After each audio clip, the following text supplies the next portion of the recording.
how's it going? Welcome back to my channel. My name is Boma. On this channel, we talk about how to thrive, succeed, and basically live your best life in Canada as an immigrant. So today I'm answering this popular question about where should I live in Canada? If you're an immigrant and you're thinking of moving to Canada, you have to kind of narrow it down, like what city should I call home? Unfortunately, or maybe fortunately, this decision is really tough because Canada is filled with many cities and landscapes and climate. So there's a lot at stake, and obviously you need to choose wisely. So if you are curious about my thoughts on this question, please keep watching. But before we get started, don't forget to like this video, comment, and also subscribe to my channel because it really helps my channel grow on YouTube. So thanks for doing that, and let's get started. There's a lot at stake when thinking of where to live in Canada. If you think about the west coast of Canada, it's warmer, it's a bit smaller, English is predominantly spoken. If you think about the Atlantic, for instance, colder, but sometimes there's just easier ways to immigrate there because there's currently, quite a draw towards the Atlantic in terms of immigration. If you think of the East Coast, you can think of places like Ontario, where most international students and immigrants end up. A lot of them end up in Ontario. Or you can think of the East Coast, where it's French predominantly, so places like Quebec. There's certain things that you should consider, when thinking of where to live in this country. The first thing, of course, you should think about is how much it's gonna cost. So your cost of living in Alberta will be significantly less than your cost of living in British Columbia, because British Columbia is so much more expensive. Holy moly, it's expensive out here. I say it in almost every video. The second thing you should consider is climate. The reason my mom chose Victoria is because Victoria is warm. So if you're a person who is sensitive to the cold, live on the west coast probably, because that's as warm as it's gonna get in this country. So climate is a huge thing. The third reason is job options and immigration pathways.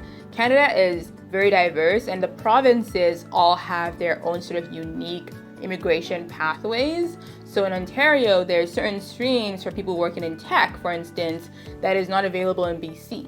If you live in the Atlantic, there's certain immigration streams that are not available in Alberta. So there's a lot at stake. So part of deciding where to live is also doing your research to see, based on your occupation, based on your points, based on, a lot of factors, what province will probably be the easiest, or maybe not easy because it's not really easy moving here, but maybe what province will provide the least challenges to smooth immigration to Canada. And then the fourth reason, which is related, is, your job. What province has good job opportunities. Thinking of your job in general, I'd say lots of provinces in this country have good job options. Obviously, lots of times they're limited to the larger cities in those provinces, but maybe, don't move to the Yukon. But you know what, even if you did move to the Yukon, there's certain job opportunities in those northern remote places that may be quite appealing to you. So those are the top 3 considerations I would highlight. Let's talk about the pros and cons of the most popular cities in Canada for immigrants, and then I'll also talk about the pros and cons of lesser known cities that maybe you should also consider.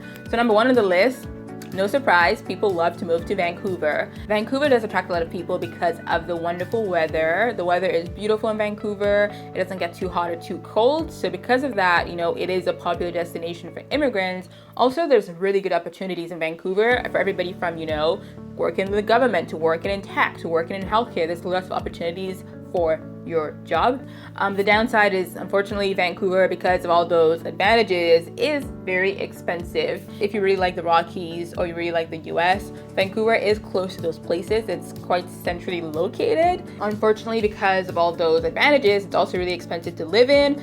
Unfortunately, the cost of living has significantly increased more than the average cost of the salaries. And this motion is sort of like a graph motion to think of, the cost of living just like skyrocketing, and then the average cost of wages is just kind of staggering up. That's sort of what that graph would look like. So that's something to think about, that in Vancouver, on an average salary, you would not really be able to live downtown or in a prime location. You'd probably be able to have a tiny-ish condo or apartment or something in the city maybe, or outside the city if you're lucky, while for a similar salary in Alberta, you would be able to have a house. Second place that people love living in is Toronto. The pros of Toronto is that it's diverse. I think Toronto is actually quite a friendly city considering the population. It's very close to Montreal, it's close to Florida, it's close to, parts of the Caribbean. And then you also have access to a really world-class airport, which makes just vacation cheaper in general. And there's also, just a lot more job opportunities. In terms of the disadvantages, it's also expensive, although food in Toronto is much cheaper than food in Vancouver. So keep that in mind. And then the other huge con, in my opinion, is it's really cold. I'm not the biggest fan of, cold weather, so Toronto does get quite chilly. The next city that you should think about is also Calgary. Calgary is a very popular city for immigrants. I would say the pros of Calgary is outdoorsiness. Is that a word? But if you like outdoor activities, Calgary is definitely a really good place for that. Another advantage of Calgary is how affordable it is compared to the other cities I've named. Calgary definitely will seem cheap in comparison. Something else you need to know about Calgary is that the politics of Calgary are quite conservative by nature, and even quite conservative if you compare it to a place like Edmonton. Edmonton is also in Alberta, but less conservative than Calgary.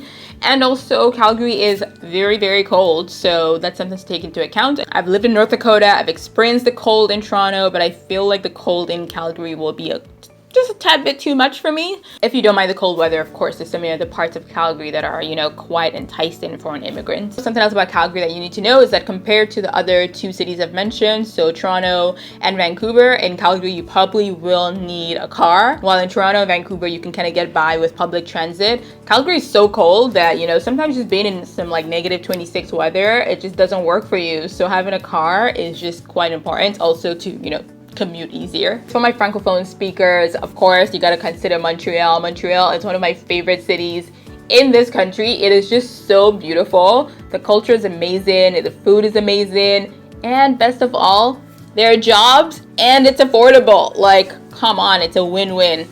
The downside, unfortunately, with Montreal is that to really succeed, you kind of have to be bilingual. It is predominantly French-speaking province. French is the official language in Quebec, so being bilingual is highly encouraged. When I went to Montreal, I didn't speak any French and I was able to get by, but obviously I didn't have a job. It's very different when you're working. So Montreal is somewhere that you should really consider. And if you don't know French, it's not too late to learn. Note to self. Montreal, I highly recommend if you're looking for a very unique Canadian experience. The next city I feel like doesn't get enough love, and that's Halifax. If you like smaller cities, Halifax is definitely the place to be. There's a lot of really awesome immigration initiatives happening in that part of Canada. It's not a big city, but that's not a bad thing. There's a lot to do in Halifax considering, the fact that it's not a massive city. It is gorgeous. Yes, it's cold, but Halifax is somewhere that I think is quite underrated considering how amazing it is. I've never been to Halifax. On my travel list once this panoramic is over. It's a panoramic. We need our money. But Halifax is somewhere that I think people need to be talking more about because, I think there's a lot to Halifax. It's a small city, but it's a charming place. So if you are open to smaller cities that are outside those big cities that I've mentioned so far, I think Halifax could be the place for you. And last but not least, I have to give a shout out to where I currently live and where I've lived for almost 10 years, and that is Victoria. Victoria is the capital of British Columbia, and it is a completely stunning place to live in. It's not too big, which is a good thing. It is completely beautiful. You've got really good access to nature. There's lots of cool things about Victoria. We also have a really beautiful university. Our city is filled with beaches and just gorgeous sceneries. And there's really good food. I think for a city this size, I'm always so impressed with all the amenities and restaurants and just things to do in Victoria. So if you're looking for a place that's gorgeous, not too big, with good jobs as well, consider Victoria. Of course, there's two main disadvantages of Victoria. The first one being that it is expensive. It's British Columbia. It's the capital of British Columbia with some of the best weather in Canada. So trust and believe that it's going to cost you a pretty penny to live here.